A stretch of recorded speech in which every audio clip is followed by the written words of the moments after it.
Welcome to Statements That Matter, where we break down global events into clear, simple insights that truly matter. In what was expected to be a breakthrough moment, the United States sent Vice President J.D. Vance to Islamabad, Pakistan for direct talks with Iran. The goal was direct talks with Iran, one of the most closely watched negotiations in recent times. After nearly 21 hours of discussions, multiple rounds, and intense back and forth, the result was surprisingly simple. No deal. Despite flexible and good faith negotiations, Iran chose not to accept the US terms. J.D. Vance remarked that this outcome was bad news for Iran, much more than it is for the United States. Which raises a bigger question: if that's the case, then why did the talks fail in the first place?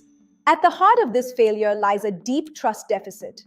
For the United States, it wasn't enough for Iran to make temporary commitments. They wanted a long-term guarantee that Iran would never pursue nuclear weapons.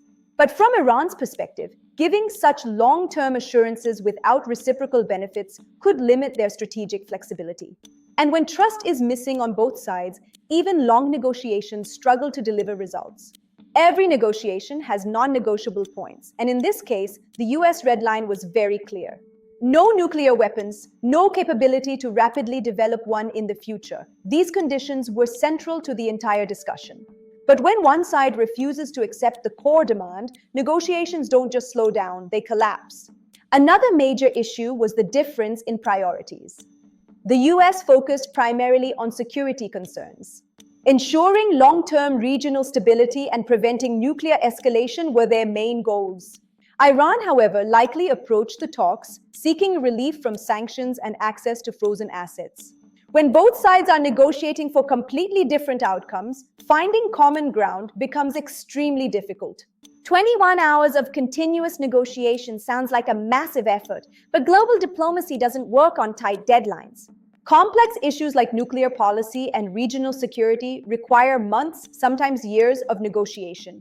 Trying to resolve deep disagreements in a single marathon session often leads to exhaustion and ultimately, no deal. Even though both sides were in touch with their leadership, the gap between expectations and reality remained too wide. Continuous communication does not guarantee alignment, especially when fundamental differences exist. But this negotiation isn't just about the US and Iran. Regional powers are closely watching every move. Israel, in particular, remains strongly opposed to any deal that allows Iran to retain nuclear capability.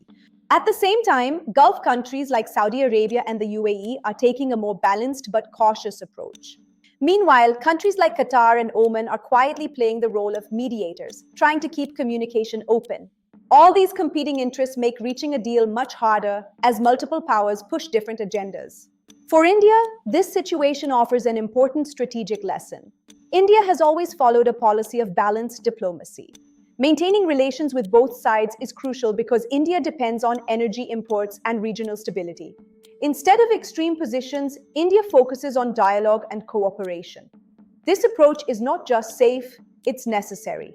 This wasn't just a failed negotiation, it was a reflection of how complex global politics has become.